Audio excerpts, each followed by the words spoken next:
Assalamualaikum warahmatullahi wabarakatuh.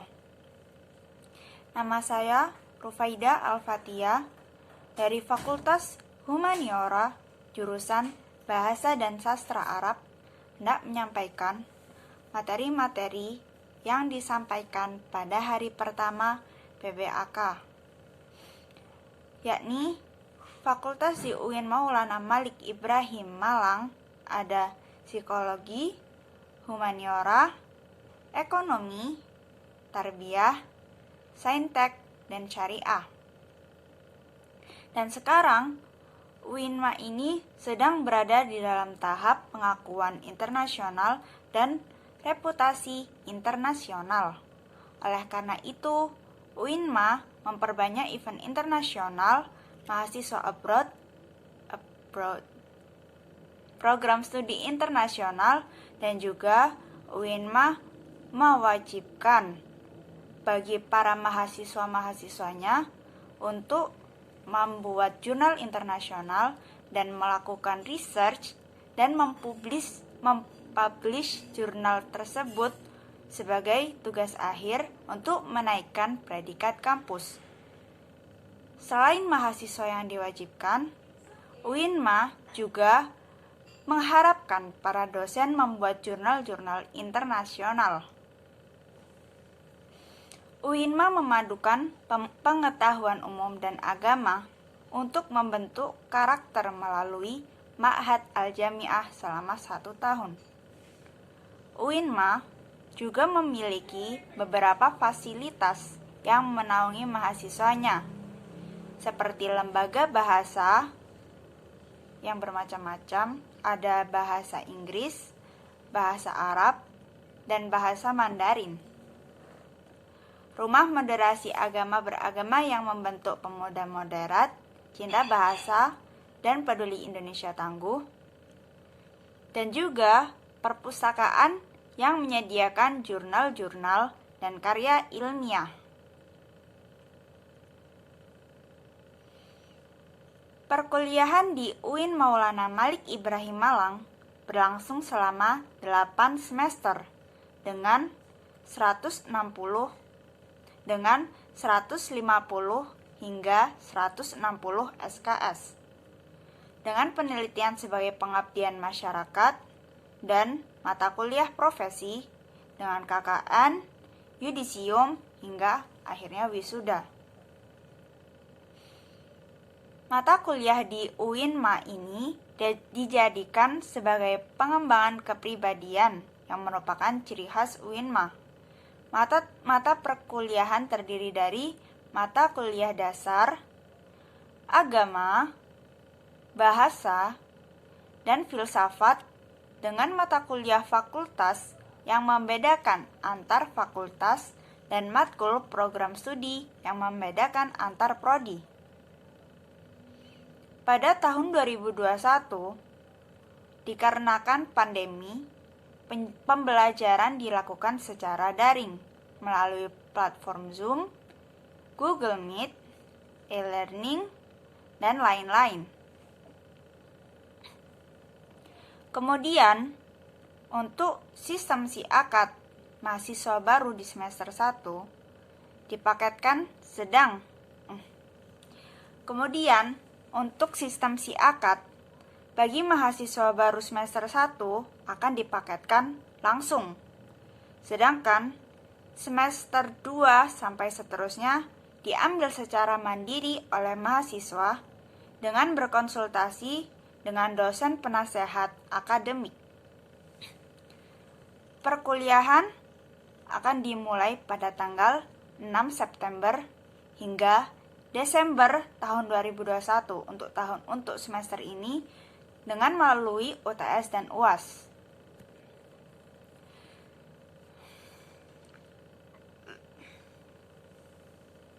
Setelah UAS, mahasiswa akan mendapatkan kartu hasil studi di mana di sana tertera IPK. IPK berpengaruh terhadap SKS. Semakin kecil IPK, semakin sedikit SKS yang dapat dipilih. Dan sebaliknya, Semakin besar IPK, maka akan semakin banyak SKS yang bisa dipilih sehingga bisa cepat lulus. Mahasiswa UINMA diharapkan dapat aktif dan menjadi manusia yang bermanfaat bagi diri dan sekitar. Kemudian,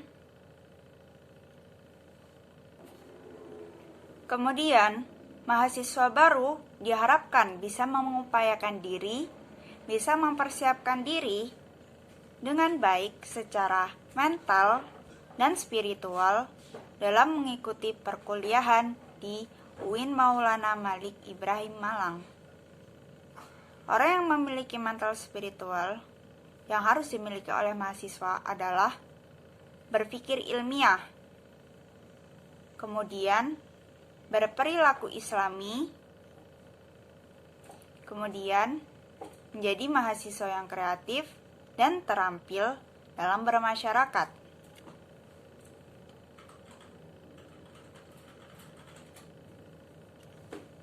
UIN Maulana Malik Ibrahim memfasilitasi mahasiswa untuk menjadi mahasiswa yang kreatif dan terampil dalam bermasyarakat dengan memberikan fasilitas UKM. UKM adalah wadah untuk memenuhi bakat mahasiswa. Selain itu, UIN Maulana Malik Ibrahim juga menyiapkan wadah bagi para mahasiswa yang ingin menyampaikan aspirasi. Bagi mahasiswa yang ingin menyampaikan aspirasi, dapat menyampaikan aspirasi mereka melalui SEMA, DEMA, HMPS, atau HMJ. Kampus juga menyediakan beasiswa berupa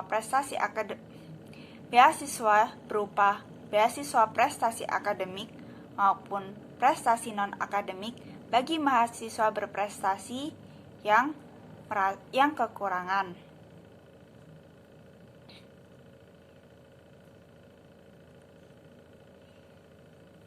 UIN Maulana Malik Ibrahim memiliki sistem akselerasi.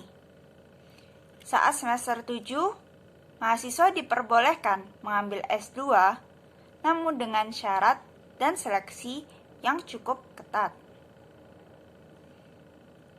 Jika akan lulus, mahasiswa dituntut untuk mengumpulkan SKKM, Satuan Kredit Kegiatan Mahasiswa. Lulusan UIN Maulana Malik Ibrahim diharapkan tidak hanya sekedar menjadi ustadz atau ahli agama, tetapi juga bisa menjadi yang lainnya, seperti menjadi seorang pemimpin dalam suatu organisasi atau menjadi seorang usahawan. Kita seharusnya bangga, mahasiswa-mahasiswa UIN Maulana Malik Ibrahim Malang seharusnya bangga menjadi mahasiswa di UINMA karena di universitas ini mahasiswa-mahasiswa tidak hanya diajarkan ilmu pengetahuan, namun mereka juga diajarkan ilmu agama.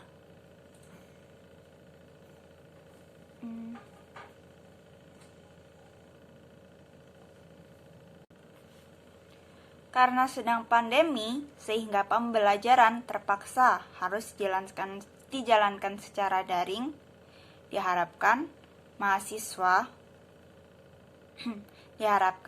mahasiswa mau mendukung vaksinasi sehingga bisa terbentuk herd immunity yang akan segera menyelesaikan masalah pandemi yang berakibat pembelajaran secara luring dapat dilaksanakan kembali. Kemudian di hari kedua Materi yang disampaikan, yang pertama, menjelaskan tentang DEMA. DEMA merupakan organisasi intra-kampus atau organisasi yang berada di dalam naungan kampus. Yang merupakan lembaga eksekutif mahasiswa di level universitas. Fungsi dari DEMA adalah sebagai pelaksana program organisasi kemahasiswaan, sebagai lembaga yang mengkoordinasikan dan menginstruksikan pelaksanaan kegiatan kemahasiswaan di tingkat universitas. Tugas DEMA adalah melaksanakan program kerja organisasi yang sudah disepakati Senat Mahasiswa atau SEMA Universitas. Kemudian mengkomunikasikan dan menginformasikan kegiatan kemahasiswaan di tingkat universitas dan melaksanakan koordinasi dan sinkronisasi kegiatan kemahasiswaan. Tadi disebutkan bahwa DEMA melaksanakan program kerja organisasi yang sudah disepakati oleh SEMA Universitas. SEMA sendiri merupakan Senat Mahasiswa yang merupakan organisasi mahasiswa UIN Maulana Malik Ibrahim Malang yang berperan sebagai lembaga legislatif yang mengkoordinasi DEMA, UKM, dan HMJ. Fungsi SEMA yang pertama adalah advokasi. Yang kedua, legislasi. Yang ketiga, pengawasan. Dan yang terakhir, penganggaran. Maksud dari penganggaran adalah SEMA akan membantu mahasiswa dalam segala masalah untuk disampaikan kepada pihak terkait. Enggak cuma penganggaran, yaitu tugas SEMA. Fungsi ya. Tugas SEMA adalah mengawasi dan mengontrol DEMA universitas. Memberikan persetujuan setiap kegiatan yang akan dilaksanakan oleh DEMA universitas. Memberikan pengesahan setiap laporan pertanggungjawaban setelah selesai agenda tersebut. Memfasilitasi aspirasi mahasiswa UIN Maulana Malik Ibrahim Malang dan menyalurkannya kepada pihak-pihak yang bersangkutan.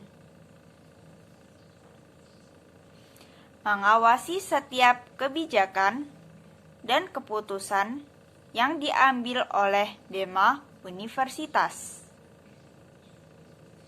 Merancang dan menetapkan peraturan organisasi di UIN Maulana Malik Ibrahim Malang. Mengesahkan peraturan DEMA universitas. Dan yang terakhir, menjadi mitra kerja DEMA universitas dalam melaksanakan kebijakan organisasi kemahasiswaan. Wewenang SEMA Wewenang SEMA ada 7. Yang pertama, membentuk undang-undang yang dibahas dengan Presiden mahasiswa untuk mendapatkan persetujuan bersama. Menampung dan mempertimbangkan segala aspirasi mahasiswa. Memberikan mandat untuk pelaksanaan pemilwa. Mengawasi pelaksanaan hasil-hasil sidang SEMA Universitas. Mengawasi pelaksanaan program kerja dan kebijaksanaan DEMA Universitas. Turut andil dalam mengkaji permasalahan yang timbul di dalam negara dan tingkat universitas.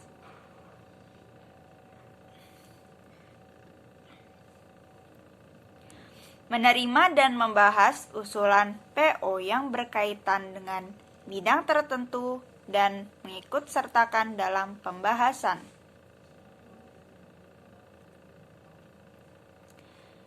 Setelah SEMA, di UIN Maulana Malik Ibrahim Malang juga terdapat beberapa UKM. Di antaranya ada Menwa, Pramuka, PMI, Gema Gita Bahana, Seni Religius, Teater, Mapala Tursina, Unit Olahraga, Koperasi Mahasiswa Padang Bulan, Komust, Taekwondo, Simfoni, LKP 2M, dan paduan suara. Kemudian, saya hendak menyampaikan materi yang diberikan oleh Bapak Muhammad Hasanuddin Wahid, M.Hum, yang merupakan anggota DPR RI.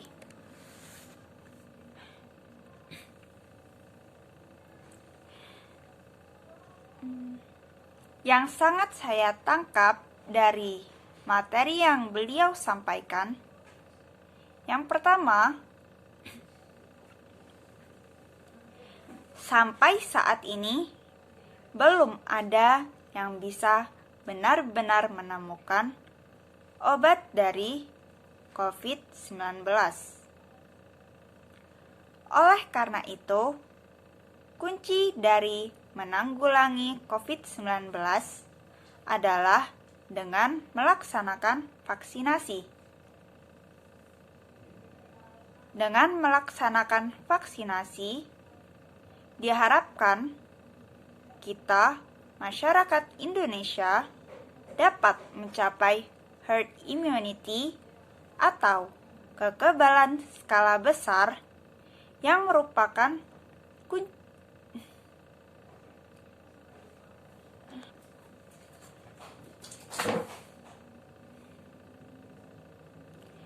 Selain mencapai herd immunity, diharapkan masyarakat di Indonesia tetap disiplin prokes, sehingga COVID tidak susah untuk hilang.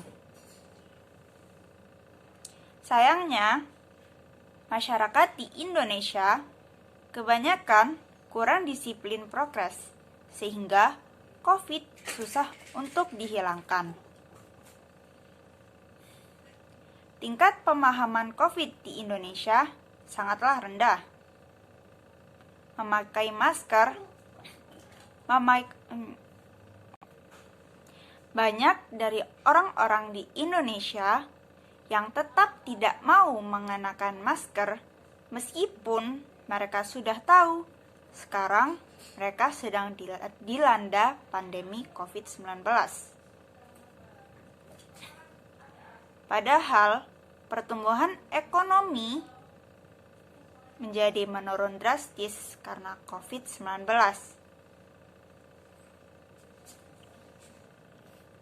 Jika masyarakat di Indonesia tetap saja tidak mau mematuhi prokes dan tidak mau melaksanakan vaksin, bisa-bisa buruh-buruh di Indonesia akan semakin banyak yang di PHK, sehingga tingkat pengangguran di Indonesia akan meningkat di bulan Agustus 2021. Selain akibat dari tidak mematuhi prokes, salah satunya juga mengakibatkan sekolah atau pembelajaran tidak dapat dilaksanakan secara luring, sehingga pembelajaran wajib dilaksanakan secara daring.